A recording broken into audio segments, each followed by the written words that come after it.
லூத் நபியை பற்றியும் அவங்களுடைய சமுதாயம் செய்த விஷயங்கள் பற்றியும் அல்லாஹ் சுப்ஹானஹு வ தஆலா கண்டித்து பல ஆயத்துக்களை இறக்கியிருக்கிறான். இன்று இருக்கக்கூடிய மாடர்ன் எல்ஜிபிடிக்யூ இஷ்யூக்கும் அதுக்கும் எவ்வளவோ விஷயங்கள் இருக்குது. அந்த குர்ஆன் ஆயத்துக்கள்லேருந்து நாம் படிப்பினை பெறலாம் சகோதரர்களே. முதலாவதாக, நவீன காலத்தில் இருக்கக்கூடிய ஒவ்வொரு சித்தாந்தத்துக்கும், அது லிபரலிசமாக இருந்தாலும் சரி, செக்யூலரிசமாக இருந்தாலும் சரி, ஃபெமினிசமாக இருந்தாலும் சரி, இந்த எல்ஜிபிடிக்யூ இருந்தாலும் சரி, எல்லாத்தையும் குர்ஆன் ஆரம்பத்திலே பதிவு செய்துள்ளது. அதற்கான பதில்களை தந்துள்ளது. அல்லாஹ் சுப்ஹானஹு வ தஆலா சொல்கிறான், இந்த குர்ஆனில் எதையுமே தவற விடப்படவில்லை என்று சொல்கிறான். 6வது அத்தியாயம் 38வது வசனத்தில். இன்று நூத் நபி ஸல்லல்லாஹு அலைஹி வஸல்லம் அவங்களுடைய வரலாறை பார்த்து அது எப்படி நவீன பாலியல் சித்தாந்தங்களோடு நேரடி ஒற்றுமை கொண்டுள்ளது என்பதை பார்ப்போம். நம்ம ஸ்டெப் பை ஸ்டெப் பார்ப்போம். ஸோ இந்த ஹோமோசெக்ஷுவாலிட்டியை சாதாரணமாக ஆக்கின முதல் சமூகம் லூத் நபியுடைய அந்த மக்கள், அவங்க வாழ்ந்த அந்த சமூகம். சூரத்துல் ஆராஃபுடைய 81வது ஆயத்தை நம்ம படித்தால் நமக்கு தெரியும். இந்த உலகத்தில் யாருமே முன்பு செய்யாத இந்த அருவருப்பான செயல்களை நீங்கள் செய்கிறீர்களா? பெண்களை விட்டு ஆசையோடு இச்சையோடு ஆண்களை நீங்கள் அணுகுறீங்க, நீங்கள் நிச்சயமாக வரம்பு மீறுபவர்கள் என்று லூத் நபி அவங்க சொன்னாங்க. முன்பு யாரும் செய்யாத புதிய பாவத்தை அவர்கள் கண்டுபிடித்துள்ளார்கள். இமாம் குர்துபி சொல்கிறாங்க, இதை ஃபாஹிஷா என்று அழைக்கிறாங்க. ஏனென்றால் இது ஃபித்ராவையும் குடும்பத்தையும் அழிக்கக்கூடிய ஒன்று. ஸோ இன்றைய ஒற்றுமை அதோடு இன்றைக்கி பார்த்திங்கன்னா, இந்த இருக்கக்கூடிய எல்ஜிபிடிக்கு குழுக்கள் தங்களை புதிய முன்னோடிகள், நாங்கள் தான் ஃபஸ்ட்டு இந்த நார்ம்ஸ் எல்லாம் பிரேக் பண்ணோம் என்பது போலெல்லாம் சொல்கிறாங்க. நம்ம பார்க்குறோம். இவங்க தான் முதல்ல இந்த பாவத்தை ஒரு பொதுவான விஷயமாக ஆக்கினாங்க.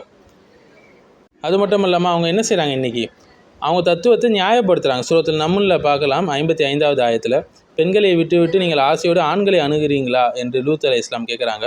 நீங்கள் நிச்சயமாக அறியாமையில் ஆழ்ந்தவர்கள் என்று சொல்கிறாங்க. அவர்கள் ஆனால் இன்று பார்க்கலாம், அவர்கள் இதை ஆசை இயற்கை என்று நியாயப்படுத்தினாங்க.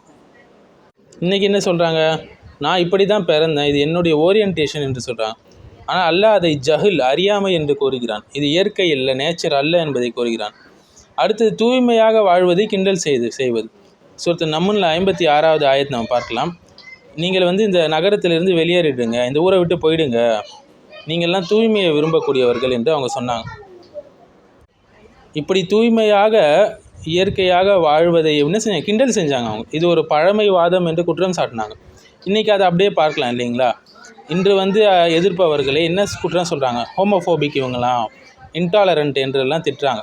பல்கலைக்கழகம், வேலை, ஊடகம் ஆகியவற்றிலிருந்து கேன்சல் கல்ச்சர் மூலம் வெளியேற்றுறாங்க. அல்லாஹ் சுப்ஹானஹு வ தஆலா கடுமையான தண்டனை அவங்களுக்கு கொடுத்தான் இல்லைங்களா. நம்ம பார்க்குறோம் அல் குர்ஆனில். இன்றைக்கி இதை சட்டப்பூர்வமாக ஆக்கிய சமூகங்களில் என்ன நடக்குது, குடும்ப அமைப்பு உடைகிறது, நோய்கள், எஸ்டிடி, செக்ஷுவலி டிரான்ஸ்மிட்டட் டிசீஸ்கள் அதிகரிக்கின்றன, மன அழுத்தம், உளவியல் பிரச்சனைகள் நீடிக்கின்றது, தலைமுறைக்கே அடுத்த தலைமுறைக்கு குழப்பம் விளைவிக்குது. எப்படி அந்த ஊர் தலைகீழாக மாறிச்சோ அதுபோல் இன்றைய சமூகம் மரியாதை மதிப்புகள் இல்லாமல் தலைகீழாக மாறிவிட்டன.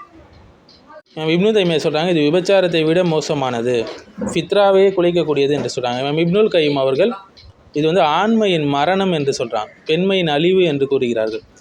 மாலிக் இது ஒரு பெரிய குற்றம் என்ற இஜ்மா இருக்குது என்று சொல்கிறாங்க. இதை பல நாடுகள் இன்று சட்டமாக்கி திருமண சட்டத்தில் பாடத்திட்டத்தில் சேர்க்கிறாங்க. ஷரியாவுக்கும் ஃபித்ராவுக்கும் நேரடி எதிர்ப்பான ஒரு விஷயமாக இருக்கிறது. சில மார்க்க கல்வி இல்லாதவர்கள் இது ப்ராக்ரெசிவ் இஸ்லாம் என்று எல்ஜிபிடிக்குவை நியாயப்படுத்துகிறாங்க. ஆனால் குர்ஆன் இதை வெளிப்படையாக மறுக்கிறது. இது ஃபித்ரா, ஆரோக்கியம், குடும்பத்தை அழிக்கக்கூடியது என்பது மக்களுக்கு நாம் விளக்க வேண்டும். லூத் நபி அவர்கள் கிண்டல் செய்யப்பட்டாங்களோ அப்போது பொறுமையாக இருந்தாலோ நாமும் எதிர்ப்புகளை சந்திக்கும் போது பொறுமையாக இருக்க வேண்டும். லூத் அலைஹிஸ்ஸலாமுடைய சமூகத்தை அழித்த பாவமே இந்த சமூக முன்னேற்றம் என்ற பெயரில் மீண்டும் வருகிறது. இது சம்பந்தமான விஷயங்கள் பைபிளில் கூட வருகிறது விரிவாக. ஆனால் யார் ஒருத்தவங்க தௌபா செய்து இதிலிருந்து மீண்டு வராங்களோ நிச்சயமாக அல்லாஹ் அவர்களை மன்னிக்கக்கூடியவர்களாக இருக்கிறான். அதிலேருந்து ஒருத்தர் வெளியே கூட ஒரு இன்டர்வியூ கூட போட்டிருக்காரு. அதில் நிறைய விஷயங்கள் சொல்கிறாரு.